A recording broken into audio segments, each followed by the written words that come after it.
Growing up, I had dreams and aspirations, but always felt like the kid that didn't fit in.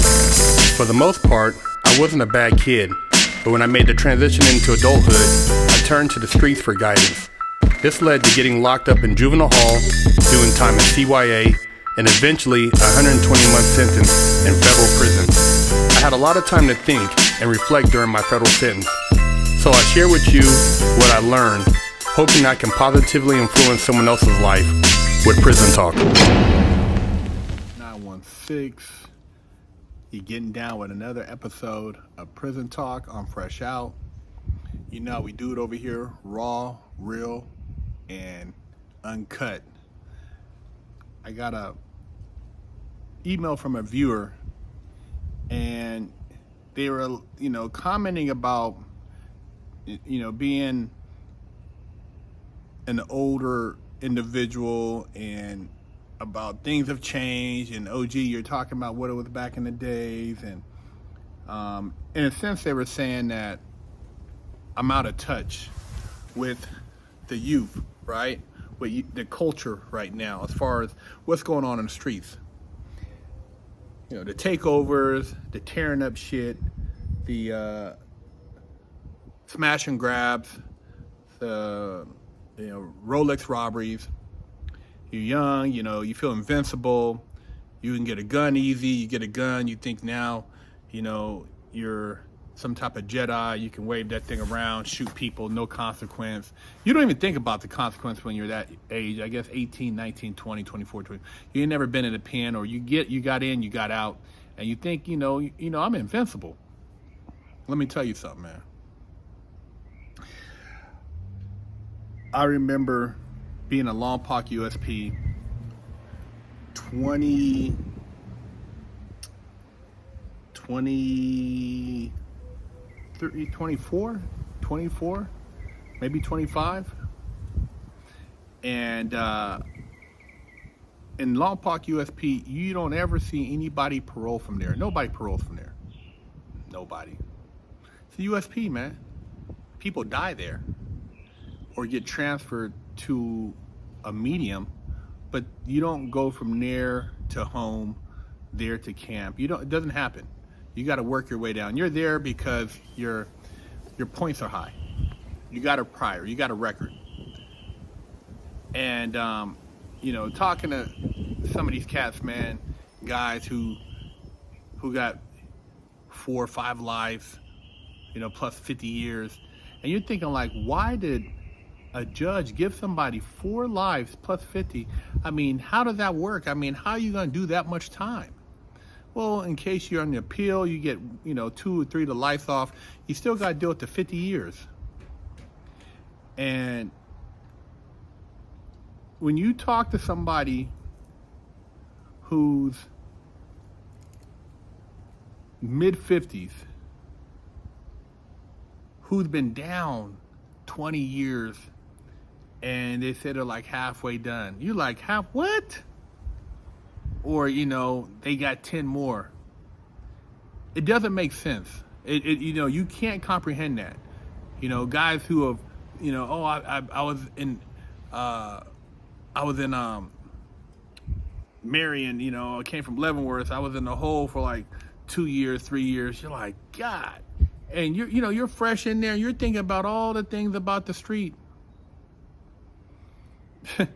All the things that you left behind. So you're not thinking about that when you run around doing that stupid shit. But you get up in there, you start thinking about all those little things and how far away you are from those things now, because you're in a gladiator pit. You're in there with some hitters. You're told where to sit. You're told when to do your laundry. You're told where to go shower at. You're told who to talk to, who not to talk to, when you can eat, take a shit. You see grandpas on the tier, people that can be your grandfather.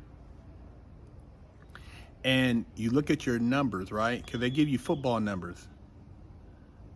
120 months, 240 months, 360 months. You can't even, a lot of you probably can't even do that math. You ever heard somebody talking about 360 months? Not days, months. That's 30 years. That's some people's deal. 30 years. Dudes take a deal for 30 so they don't get life.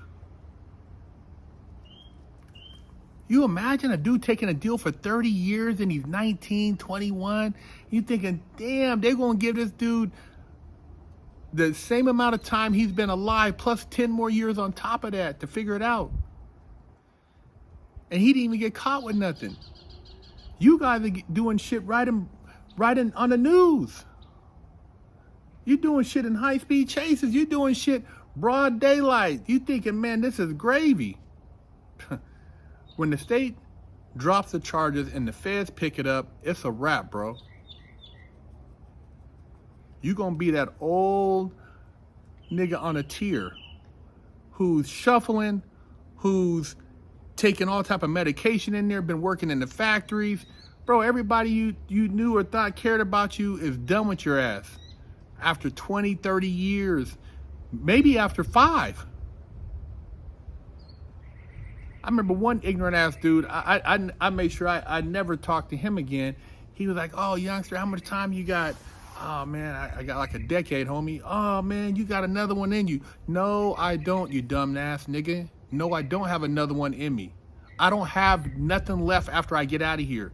You can get out and go do you another one, but I don't have anything left in me. Yeah, this nigga talking about, oh, man, you got another one in you.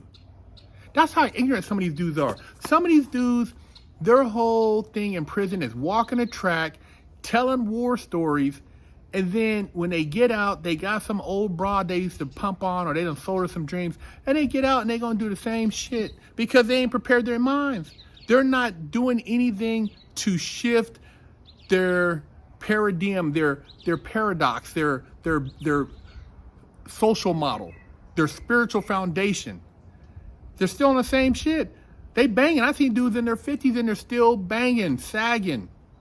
These dudes, they get to prison, they got locked up so young and it was getting so much money, a lot of these cats, but they're stuck. So they're in prison and now they're 40-something years old, but they still think they were 22, 23. So when they're still acting like they're a 23-year-old. Man-child. A lot of you guys are going to end up man-childs because you don't get it and you don't listen.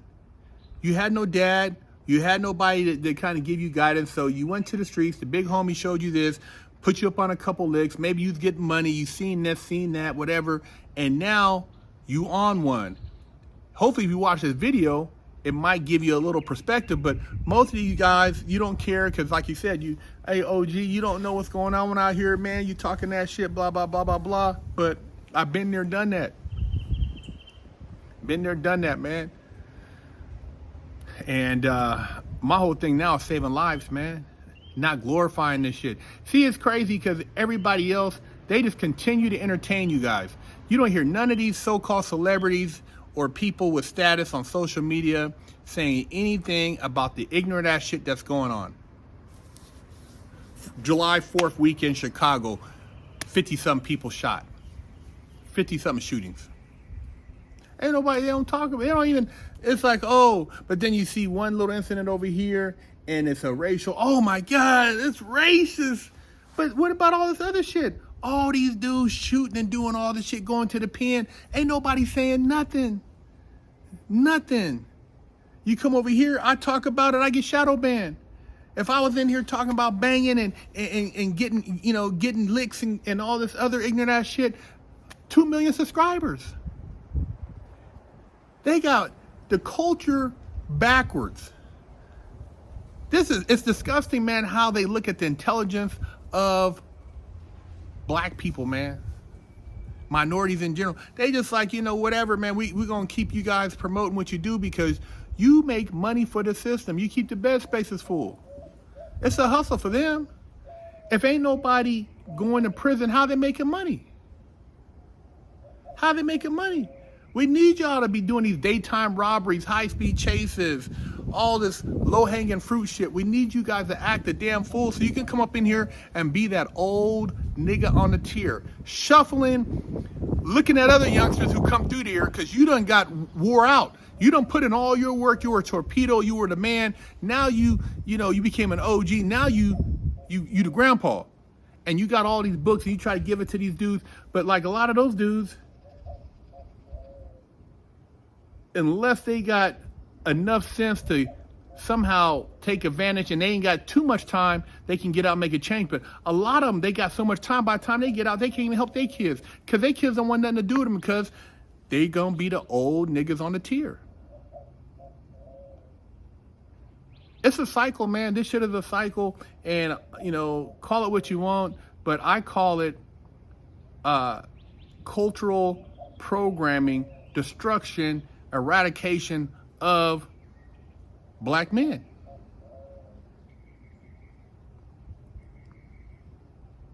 And I got white young men that watch my channel too. It's like, man, they never been in the situations I talk about, but they hear the message because they know they don't want to get caught up in that. You don't want to be that guy asking somebody to put money for your commissary on your books. You don't want to be that guy calling everybody, talking to some female you used to have feelings for when you was in high school. I mean, she's a grown woman now. She's grown now. That was some high school cheerleader. She's done. Now you a grown man and you trying to act like you guys have something going on, and it's 10 years later and you've been in the pen half the time you've been alive.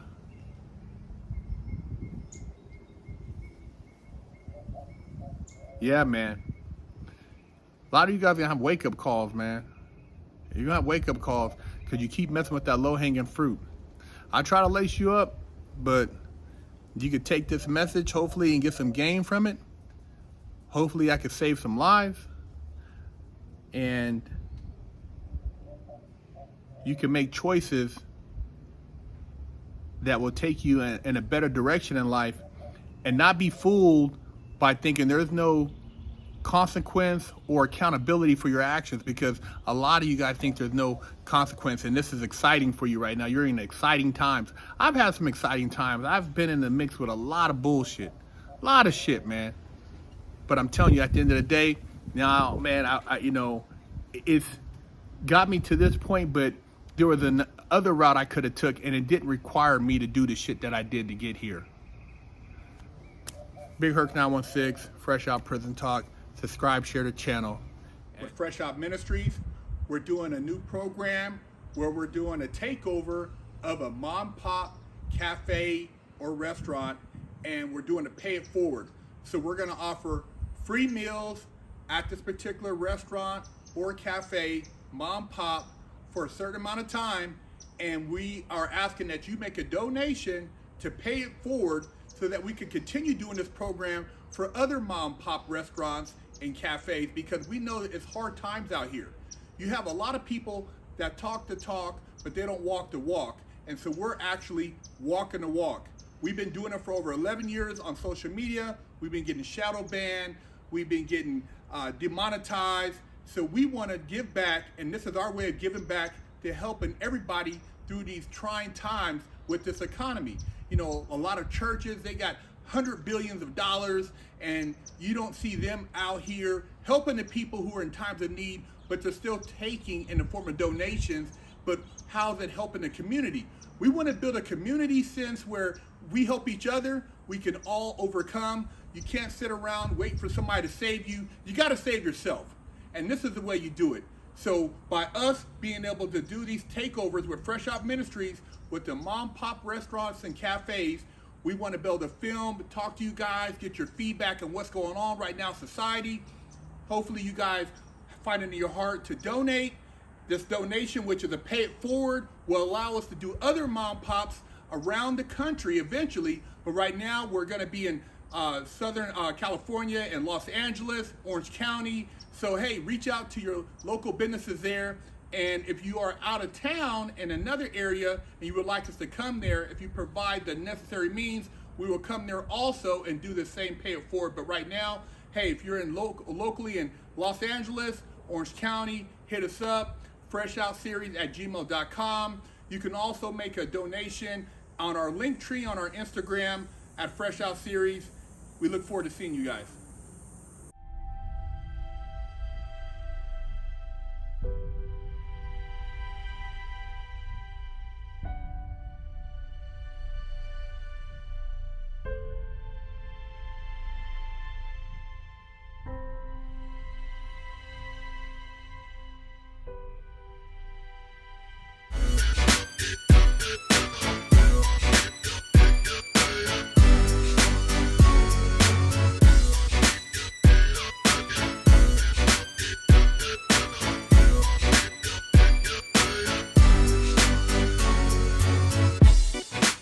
Lockdown's over. Get your yard time in. Exclusively at FreshOutSeries.com.